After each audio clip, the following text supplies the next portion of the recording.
Welcome to Healthcare Marketing RX, where we help healthcare practice owners, practice managers, the decision makers, make good decisions about the marketing that they want to do for their practice. This is not a how-to. There's an ocean of really good how-to information about almost anything you want to learn how to do in marketing, whether it's something tactical, whether it's anything else. There's really good information out there, and we don't think we can add anything to that. However, what we don't see much good information on is what we're focused on here, which is how to make decisions. Because for you, the owner, the practice manager, the decision maker, you are going to figure out, or you want to figure out, if we want to give some marketing to our staff, what do we do? If we want to hire an outside agency, how do we do it well? And today is no different. Today, we're going to focus on starting to figure out how much you should spend on marketing your practice.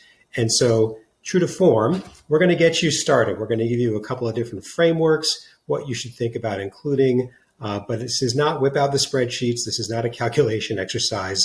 This is the conceptual level to help you make sure that you're making a good decision about this and that you're really factoring in the important parts. And let's just get right into it on that note and first ask, what's included in a marketing budget? And broadly speaking, there's three categories of marketing work that you want to at least decide if you need to include. The first one is strategy. So this is where you ask questions about who are our target patients and what's really on their mind. Why do they choose us? Why do they stay with us? There's other questions like that, but don't overlook this. No matter what type of practice you are, whether you're very conventional, for example, one of our clients is an OBGYN practice. It's very clear who their target patients are on the surface, but nevertheless, there are some reasons why the patients that we get choose us and the patients that we don't get choose others. And there is some strategy work to do in there because we want to try to get the ones who choose us and try to change the minds of those who don't. But if you're applying everything the same to everybody, then you're not really going to get to, that kind of different strategy level work. So that's the first part. And once you've got strategy set, then you can go into tactics, which by and large means promotion. And think of promotion pretty broadly. This could be everything from your website to paid advertising to SEO to getting reviews from your happy patients, which is as much of a referral sort of approach of promotion as it is anything else. But nevertheless, think of promotion pretty broadly for the purposes of this.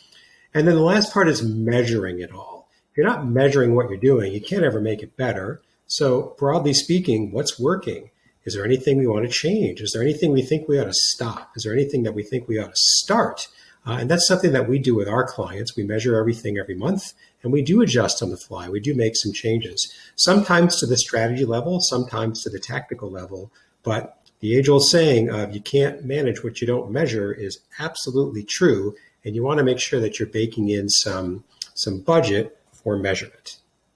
Now, the total marketing budget that you're going to think about, it includes all the resources you have. People commonly think about money. Do I have enough money for this? Do I have enough money for that? And that's part of it, but the rest is your time, your effort, the time and effort of your staff. That counts too. And together, the amount of money that you have and the amount of time and effort that you have to equal enough total marketing in order to achieve the goals for the practice, which is almost always get more patients, right? Get more patients, get more clients, get more referrals. Together, there has to be enough.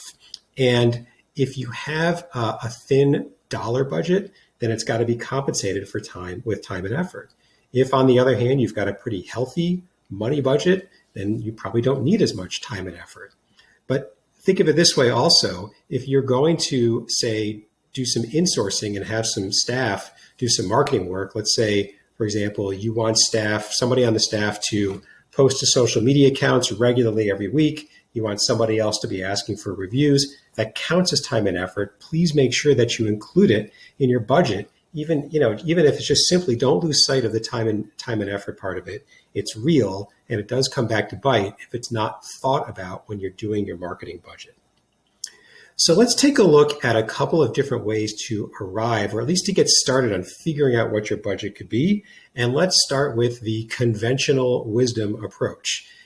And so the question is, how much money does conventional wisdom say you should spend? There isn't a hard and fast answer on the rest of this slide. And the reason I start with conventional wisdom is there's a lot of it out there. And some of it's pretty good and some of it's not so good.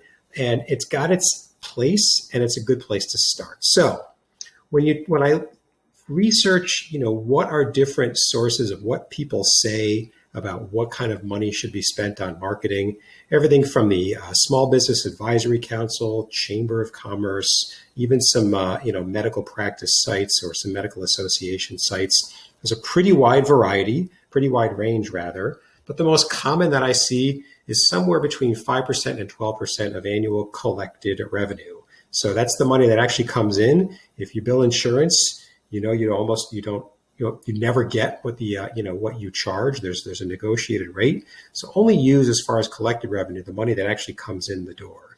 And 5 is about the lowest from all the studies that I looked at or all the surveys. 12 is about the highest. There are others that say lower than 5 and higher than 20, but they're just kind of out there and they don't really help, and so they don't really apply, and that's why they're not included here. Something to know about conventional wisdom is that it applies to in what I call, more conventional practices. So it best applies to an established practice, not a startup. We'll get there in a minute. Who needs modest growth? What does modest mean? There's no hard definition there. It means more than flat. It means less than hyper growth. But you want to grow a bit every year, either because you need to replace patient churn, patients leave for a few different reasons, or because you want to be bigger at the end of this year than you were at the end of last year. And so, conventional wisdom to a conventional practice.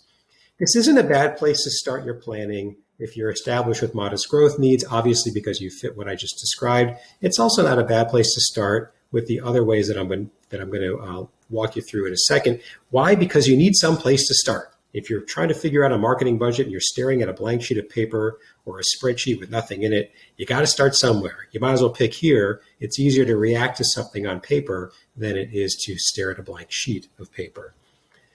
And you still may need to supplement with some time and effort. When you get through this exercise and you say, yeah, let's try 5%, let's try 12%, let's see where it gets us, let's see what it looks like. You still may need to supplement with time and effort on your own or somebody on your staff. Just be ready for it. We don't have any clients who actually do nothing when it comes to marketing. They're still involved in the marketing plans that we put together when they outsource to us. We need them. We need them to react to things. We need them to review things. It's not a lot of time, but it's also not zero. So that's conventional wisdom. What's an obvious exception to conventional wisdom? If you're starting something up. If you are, all but ignore it. You can start there, like I said, but you're not going to end up with 5 to 12%. For one thing, the math doesn't work, right? If you're starting up a practice or you're starting up anything else, you probably don't have much revenue yet. So 5 to 12% of nothing is nothing. And that's obviously illogical. And so you're not going to end up there. One example is if you're starting up a new practice. Well, in that case, if you're like a lot of new practices, you might have a very tiny money budget, very small, which just means, like I said earlier, that the time and effort that you put into it has to compensate. It's got to be much, much bigger. You could also be an established practice, but you're launching something new. Maybe you're opening a new office. Maybe you're adding new treatments. Maybe you're adding new doctors. We highly recommend that even though the rest of the practice is established, that you think of these as startups. Go through the strategy, execution, measurement stages, and fund them accordingly. The rest of the practice can go along with conventional wisdom or with whatever your current budget is, if it's working for you, but applying a budget for an established practice to something that is not yet established is really going to hobble what you're starting up, and it's really going to put it behind the 8 ball. And why would you want to do that? We highly recommend you don't do that. Treat it separately, and then once it catches up to the rest of the practice, you can change the budget and right-size it accordingly. So that's if you're starting something up. What if you're happy with your patient flow? So let's go on the other side. So what if your modest growth needs are even smaller than modest? Well, then we say check your math on the conventional wisdom, because you might end up at a 5 to 12% or 4 to 10% or whatever it is in the sort of realm of conventional wisdom, but you might not. And so you should approach this differently, because this is another example of not modest growth needs, right? It doesn't fit that description. So a couple of examples. One here at the top, you see it says large referral base. The easiest example that we can think of is an orthodontist in a community where a number of general dentists refer a lot of patients to that orthodontist. And that could be really taking care of the patient flow that makes the orthodontist practice owners happy with what they're getting. And if they are, that works just fine. The other example that we can think of is where the patient base is really loyal and they're an annuity patient model. And all that means is the patients come back year after year. They have to continue to get checkups and they stay with you. So think general dentist, also a very easy example. As long as the patients come in twice a year for a teeth cleaning, and if there's a large enough patient base in total, then typically some other things will be found that have to be worked on from time to time. They will inevitably refer some new patients as long as they're being kept happy. And then, it kind of takes care of itself. You never want to say it quite that flippantly, and I don't mean it that flippantly. However, it's really running well. The new patient engine's running well. So in these cases, the priority for your budget is to keep those referral sources and those patients happy because they are the source of your new patients. You don't need as much focus on promoting. If you think back to that earlier slide, you still need some, but we don't think you need as much as you do if you can fit these conditions. But overall, because your priorities might be different than what you saw earlier, that doesn't necessarily mean that you're going to spend more or less on your marketing in time and money. It's just that you don't quite fit the mold of what we talked about earlier, and so we want to call it out. So these are a few different ways to look at how do you get started working on a marketing budget. But I can tell you that we have clients for whom none of this worked. We went through these questions. What do you think of this? What do you think of that? We start cooking up some spreadsheets and work with clients. They still don't know. They just don't know. And it's more common than you think. And if you've been watching this video and you say, none of this is really working for me, then we have what I call the fail-safe method of getting started with building a marketing budget overall. And it focuses on one simple question.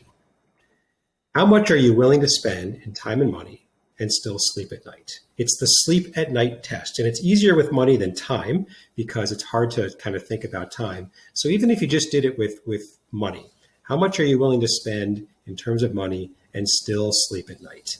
And the reason this question works well for some of our clients is because, one, it helps them arrive at a number. It's something more tangible that they can wrap their arms around. It acknowledges the fact that the owner of the practice or the practice manager, the owner of the practice, is inexplicably tied to the financials of the practice, and more or less they know their numbers, and they can have a sense of, well, if I spent that much more money, then I'd still be okay. And then they can arrive at least at the beginning of a number. And then when they talk to people like me to outsource marketing, my job is to see if I can make that number work, given the goals that they've got for the practice and given what I think might need to be done. And if I can live within that number, I do. If not, I come back to them and we'd see if we can make a match with a different number. But ultimately, it's just a way to get started on a number. It's totally appropriate. And if nothing else works, then come to this. Even if you use this at the end, even if you started with, say, conventional wisdom, 5 to 12% or something else, or you're a startup and you're looking at different numbers, you're going to arrive at a number, right? And then stare at that number and say, well, could I sleep well at night if I was spending this over time, once a month, every month, once at all? Or would I be up all night worrying and just thinking that I made a bad decision? I couldn't handle it. It's okay. It's better to get it out at the beginning rather than get into it and worry about it the whole time. So ultimately, once you've gone through these, how do you actually get started building your marketing budget? Well, first question is, what are you marketing? Startup or something established? Start with that conventional wisdom, at least the idea of it, and then adjust it to your specific situation. Can you sleep well at night with what you just adjusted? Remember, don't forget about time and effort. I know it's hard, particularly with the sleep at night test, but don't lose sight of that. Don't belittle that. Don't forget that. It's important. And then ultimately, get going. There's only one way to find out if what you've created for a marketing budget is viable, and that's to do it for a while. Nothing's set forever. It's not like you're carving it in stone, never to be changed. You can change anything you want, whenever you need to. But the only way to find out if something's really working is to do it for a little while and then figure out, see what's working, see what's not, measure it as we said, and then adjust as you need to. So that's our 2 cents on getting started building your marketing budget. Our library of healthcare marketing RX videos for practice owners, for decision makers, and practice managers is growing. For more information about us, Mark Advisory Group, please go to markadvisorygroup.com.